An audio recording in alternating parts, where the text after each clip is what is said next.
बिस्मिल्लाहिर्रहमानिर्रहीम। Dear students, अस्सलाम वालेकुम। आज के लेक्चर में आप स्टडी करेंगे circular cylindrical coordinate system.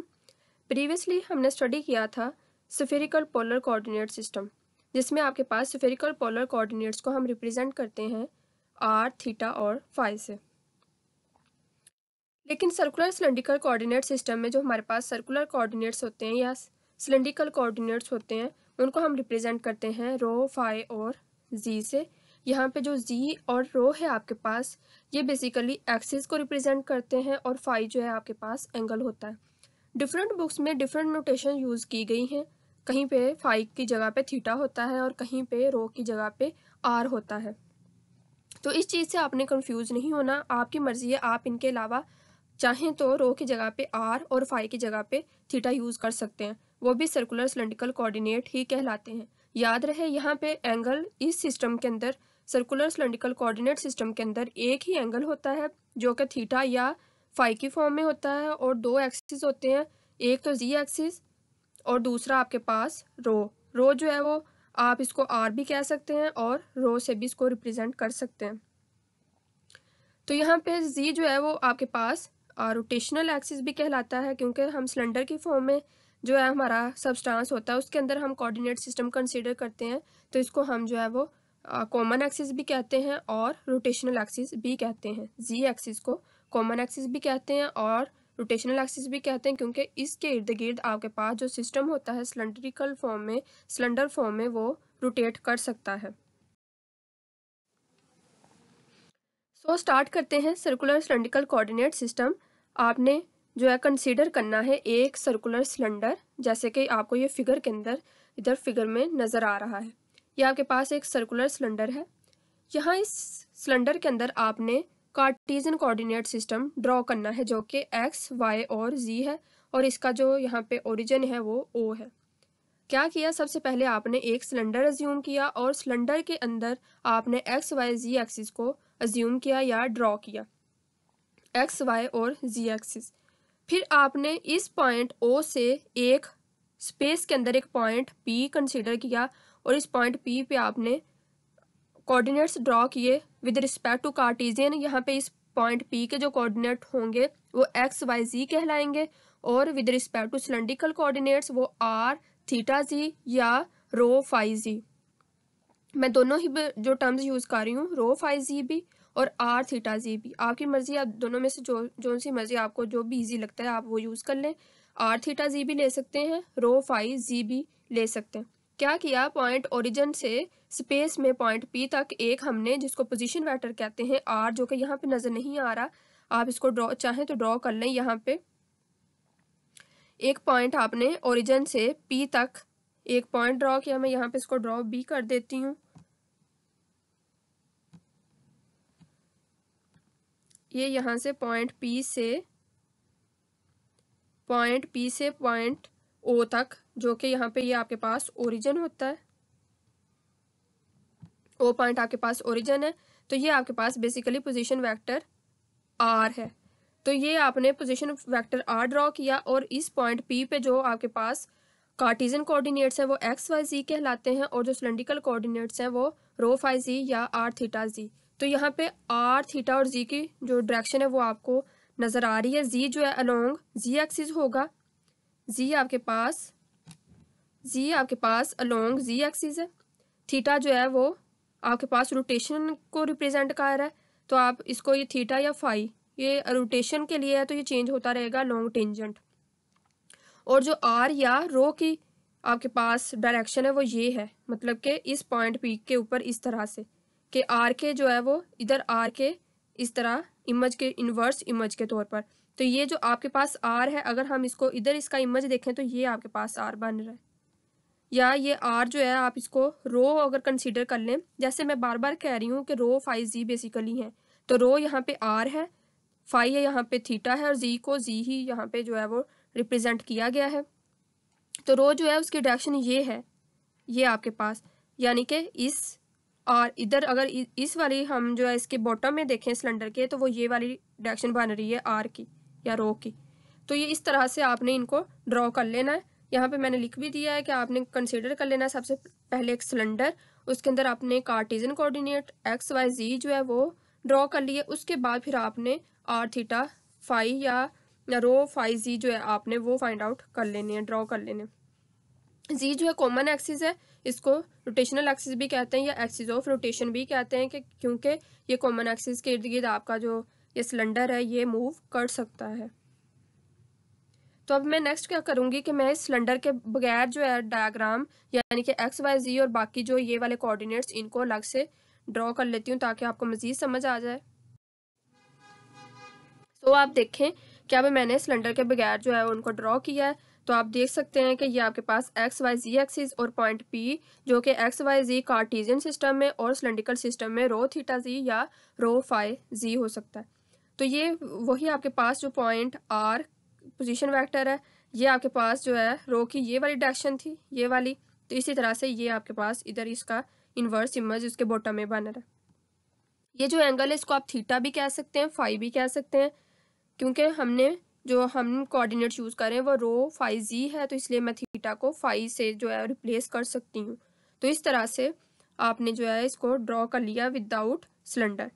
Where consider a point P in space which has rectangular Cartesian coordinates x, y, z and cylindrical coordinates rho phi z और rho theta z या r theta z भी हो सकता है। Some conditions for rho phi z, इसके लिए कुछ conditions हैं इस cylindrical coordinate system के अंदर कि जो आपका रो है वो हमेशा जो है वो लेस देन होना चाहिए इन्फिनिट से और ग्रेटर देन होना चाहिए वो ज़ीरो से। सिमिलरली फाई जो है वो लेस देन होना चाहिए 2 पाई से और ग्रेटर देन और इक्वल टू होना चाहिए 0 से।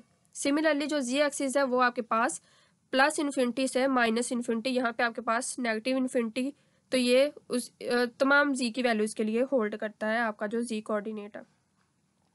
तो अब नेक्स्ट मैं क्या करूँगी, मैं यहाँ पे आप देखें कि जो मैंने हाईलाइट किया है ओ एक्स और एम, ये वाली डायग्राम कंसिडर कर लूँगी। ये आपके पास एक ट्रायंगल बन रही है जिसमें एंगल थीटा या फाई और एक एंगल 90 का होगा। तो मैं ओ एक्स एम, यहाँ पे और भी डायग्राम्स बन रही हैं आपके पास, ये पी एम ओ है, इसी तरह ओ पी जी है। तो ये हमें नहीं चाहिए, ये एक डायग्राम यूज़ करते हुए हम जो है तीनों कोऑर्डिनेट फाइंड आउट कर सकते हैं। तीनों कोऑर्डिनेट्स कौन से, रो थीटा जी या रो फाई जी, सिलेंड्रिकल कोऑर्डिनेट्स। जैसे कि हमने स्फेरिकल पोलर कोऑर्डिनेट सिस्टम के अंदर किया था कि हमने आर थीटा और फाइंड आउट किए थे, पहले ड्राइव किए थे, उसके बाद उनके यूनिट वेक्टर्स ड्राइव किए थे। सिमिलरली हम सिलेंड्रिकल कोऑर्डिनेट सिस्टम के अंदर रो फाई जी को पहले ड्राइव करेंगे, उसके बाद फिर इनके यूनिट वेक्टर्स को जो है उनको ड्राइव करने के बाद मैट्रिक्स फॉर्म में लिखेंगे। तो मैं सिर्फ एक यहाँ पे ये जो डायग्राम है ओ एक्स एम, ये यूजेबल है, यूज़फुल होगी, इधर से मैं दोनों वैल्यूज़ जो है निकाल सकती हूँ। तो देखें, तो यहाँ पे मैंने डायग्राम कंसिडर कर ली है ट्रायंगल ओ क्यू एम, इसको मैंने क्यू का नेम दे दिया है, इस पॉइंट को ओ का और ये एम। तो ये आपके पास डायग्राम आपको नज़र आ रही है जो कि ट्रायंगल है ओ क्यू एम, और इसका ओ क्यू एम यहाँ पे जो है जो क्यू पॉइंट पे ये आपके पास 90 एंगल है, जो ये वाला है एंगल ये थीटा या फाई है, और ये आपको डायग्राम नज़र आ रही है ओ क्यू एम। जो ओ एम है वो आपके पास रो है, ओ क्यू जो है वो एक्स है, क्यू एम जो है लॉन्ग वाई एक्सिस है। ये वैल्यूज़ कैसे लिखी हैं, ये बिल्कुल पिछली जो डायग्राम है उसी से मैंने डायग्राम जो है ड्रॉ की है अलग करके। ओ एम जो है हमारे पास ये पैरामीटर, ये लेंथ हमारे पास रो थी इसलिए इधर मैंने रो ड्रॉप कर लिया। इधर ओ क्यू जो है ये अलोंग एक्स एक्सिस है तो इसलिए इधर एक्स लिख लिया। Similarly q m along y axis था तो इसलिए इधर वाई लिख लिया। अगेन ये वाला एंगल थीटा या फाई, आप थीटा भी लिख सकते हैं, थीटा के हिसाब से भी वैल्यूज़ कैलकुलेट कर सकते हैं और फाई के लिहाज से भी।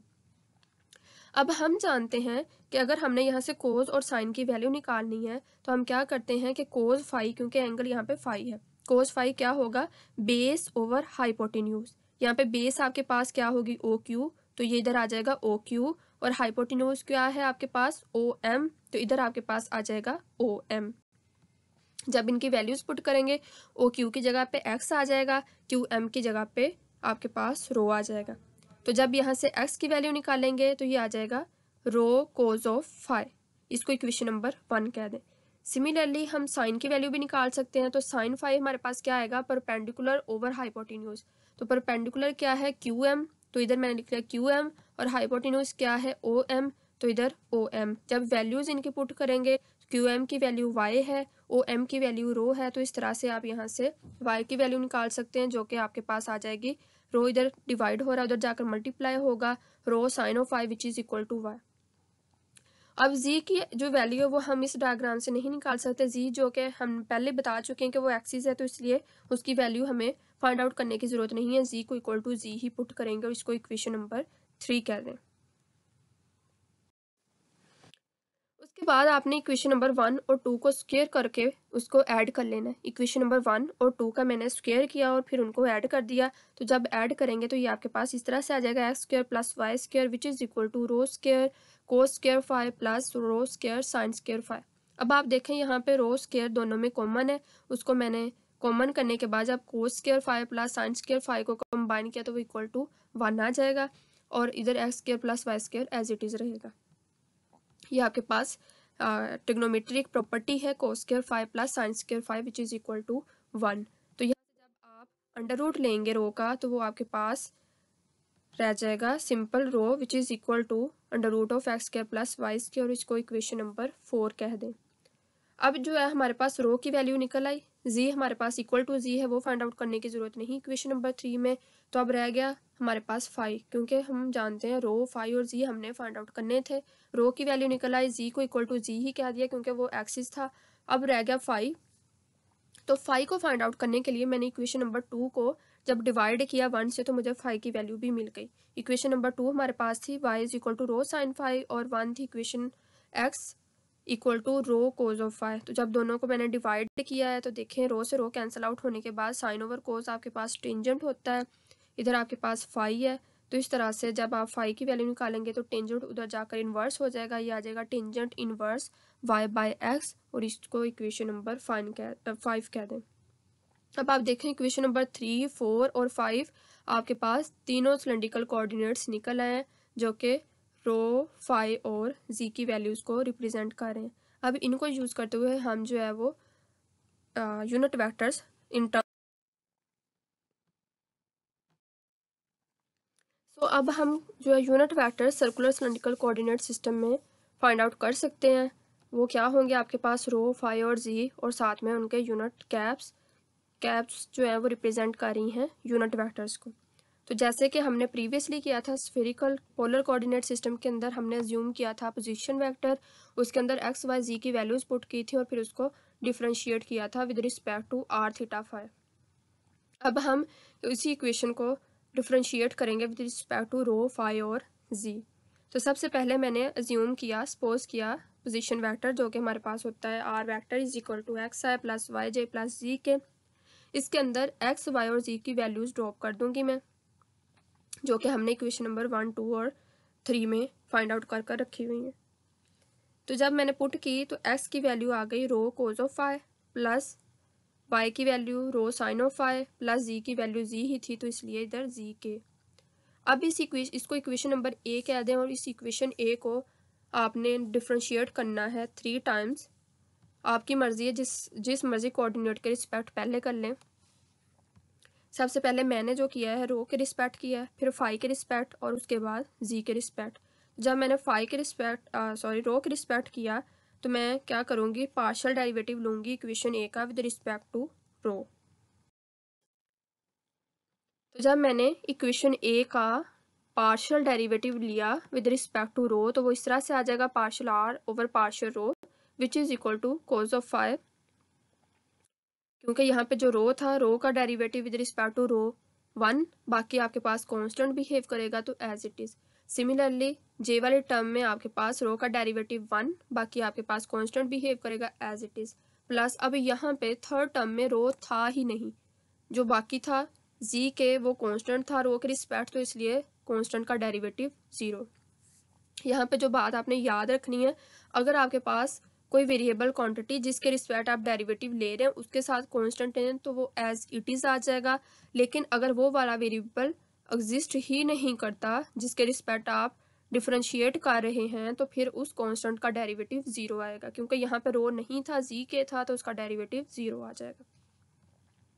अब इसी वेक्टर की हम मैग्नीट्यूड ले सकते हैं, तो मैग्नीट्यूड को हम स्केल फैक्टर से भी रिप्रेजेंट करते हैं। स्केल फैक्टर ये रो का है तो इसलिए यहाँ पे एच रो आ जाएगा इधर भी आपके पास फिर ये मैग्नीट्यूड फॉर्म में आ जाएगा, जिसको यहाँ मैंने इसको मोड में रिप्रेजेंट कर दिया है, और इसका अंडर रूट आ जाएगा। तो ये कोस फाई का स्क्वायर प्लस साइन फाई का, और थर्ड हमारे पास कंपोनेंट 0 है तो इसलिए वो नहीं आएगा।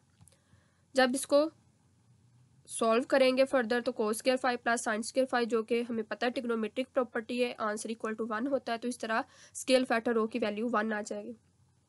अब क्या रह गया, यूनिट वेक्टर। हम जानते हैं by using definition of unit vector is equal to vector over its magnitude, vector over its magnitude. तो वेक्टर की वैल्यू यहाँ पे पड़ी हुई है, ये पुट कर देंगे इधर, ओवर उसकी मैग्नीट्यूड से जब उसको डिवाइड करेंगे जो कि 1 आई थी, तो ये आपके पास ये वाली वैल्यू बाकी रह जाएगी कोस फाई आई प्लस साइन फाई जे, और ये वैल्यू कहलाएगी रो यूनिट वेक्टर की वैल्यू। सिमिलरली हम फाई यूनिट वेक्टर को भी रिप्रेजेंट कर सकते हैं। कैसे, हम डिफ्रेंशिएट करेंगे इक्वेशन ए को विद रिस्पेक्ट टू फाई। तो जब हम फाई के रिस्पेक्ट करेंगे तो रो और आई आपके पास कांस्टेंट रहेंगे। अब यहाँ पे आपके पास था कोस ऑफ फाई, तो आप जानते हैं कोस का डेरिवेटिव माइनस होता है, माइनस के साथ साइन होता है, कोस का डेरिवेटिव माइनस साइन फाई, तो इधर आपके पास माइनस की टर्म आ जाएगी। सिमिलरली प्लस रो और जे एज इट इज रहेंगे, इधर साइन था, साइन का डेरिवेटिव कोज होता है, तो इधर आपके पास cos of phi. Similarly third term में आपके पास फाई नहीं था, जी और के था जो कि कांस्टेंट था बिल्कुल ही, तो उसका कांस्टेंट का डेरिवेटिव 0 आ जाएगा आपके पास। अब इसी चीज़ की आप जो है वो मैग्नीट्यूड फाइंड आउट कर सकते हैं, स्केल फैक्टर ऑफ फाई आ जाएगा। इस वैल्यू का जो है आप स्क्वायर ले लेंगे, स्क्वायर लेने के बाद उसको मज़ीद सिंप्लीफाई करेंगे, तो ये सिंप्लीफाई करने के बाद सिंपल रो आपके पास बाकी रह जाएगा जो कि स्केल फैक्टर ऑफ फाई कहलाएगा। अब हम यूनिट वेक्टर ऑफ फाई निकाल सकते हैं, unit vector of phi which is equal to vector over its magnitude. तो वेक्टर की वैल्यू जो कि ये थी, दोनों में रो कॉमन था, उसको मैंने साइड पर लिख लिया है, बाकी टर्म्स को एज इट इज़ लिखा है, उसको स्केल फैक्टर के साथ डिवाइड किया है रो के साथ, तो इधर से इधर रो कैंसिल आउट हो जाएंगे, बाकी आपके पास जो वैल्यू रह जाएगी माइनस साइन फाई आई प्लस कोस फाई जे, और ये आपके पास यूनिट वेक्टर कहलाएगा फाई का। सिमिलरली लास्ट जो आपके पास यूनिट वेक्टर है जी का, उसको अब आप इक्वेशन ए को डिफ्रेंशिएट करेंगे, पार्शियल डेरिवेटिव लेंगे विद रिस्पेक्ट टू जी, तो आपके पास जो फर्स्ट टर्म है उसमें भी आपके पास जो जी कंपोनेंट नहीं है वो भी 0, सेकंड टर्म में भी जी नहीं है तो वो भी 0। सिमिलरली थर्ड में आपके पास जी के था, तो जी का डेरिवेटिव विद रिस्पेक्ट टू जी 1 होगा, तो सिंपल आपके पास के रह जाएगा। इस तरह इसके आप मैग्नीट्यूड निकाल सकते हैं, स्केल फैक्टर ऑफ जी आ जाएगा, मोड ऑफ दिस वेक्टर आ जाएगा। उसके बाद इधर के का मतलब 1 होता है, के के साथ 1 है तो 1 का स्क्वायर रूट, 1 का स्क्वायर और साथ में उसका अंडर रूट, तो वो आंसर 1 ही आ जाएगा। तो स्केल फैक्टर की वैल्यू जी के लिए 1 आ जाएगी। इसी तरह से आप यूनिट वेक्टर जब फाइंड आउट करेंगे तो unit vector, vector over its magnitude, तो वेक्टर आपके पास जस्ट यहाँ पे के था तो के लिख दिया मैंने, बाकी उसकी मैग्नीट्यूड से डिवाइड करेंगे तो 1 आ जाएगा, और ये आपके पास सिंपल के रह जाएगा। यानी जो आपके पास थर्ड यूनिट वेक्टर है जो कि जी का यूनिट वेक्टर है, उसकी वैल्यू आपके पास के यूनिट वेक्टर आ जाएगी। तो इस तरह से ये तीनों आपके पास यूनिट वेक्टर्स डाइव हो चुके हैं। अब इन तीनों को हम मैट्रिक्स फॉर्म में राइट कर लेंगे। जब मैट्रिक्स फॉर्म में मैंने लिखा, जैसे कि प्रीवियसली हमने किया था, रो फाई और जी जो हमारे कोऑर्डिनेट्स हैं सर्कुलर सिलेंड्रिकल, इधर मैंने रो का जो आपके पास वैल्यूज निकली आई जे और के रिस्पेक्ट, तो ये आपके पास आई जे और ये के की वैल्यू। रो के लिए, रो यूनिट वेक्टर के लिए कोज आए साइन जे 0 के। सिमिलरली फाई के लिए माइनस साइन फाई आई कोज फाई जे 0 के। सिमिलरली जी यूनिट वेक्टर के लिए 0 आई 0 जे और 1 के। तो ये आपके पास यूनिट वेक्टर्स को हम मैट्रिक्स फॉर्म में भी लिख सकते हैं। जब हम इसका ट्रांसपोज लेते हैं तो ये हमारे पास ट्रांसफॉर्म हो जाते हैं कार्टेशियन कोऑर्डिनेट सिस्टम के अंदर, तो फिर हम इसको आई जे की फॉर्म में इस तरह से लिख सकते हैं, I J K is equal to cos phi rho minus sine phi phi unit vector 0 Z unit vector. Similarly J sine phi rho unit vector cos phi phi unit vector 0 Z unit vector. Similarly K 0 rho unit vector 0 phi unit vector 1 Z unit vector. तो इससे हमें अंदाज़ा हो जाता है कि हम जो है ट्रांसफॉर्म भी कर सकते हैं कार्टेशियन कोऑर्डिनेट सिस्टम को in terms of circular cylindrical coordinate system. तो स्टूडेंट्स, ये था आज का लेक्चर। अगर आपको कोई भी मसला हो तो आप मेरे साथ डिस्कस कर लीजिएगा। आई होप कि आपको समझ आ गई होगी। थैंक यू एंड अल्लाह हाफिज़।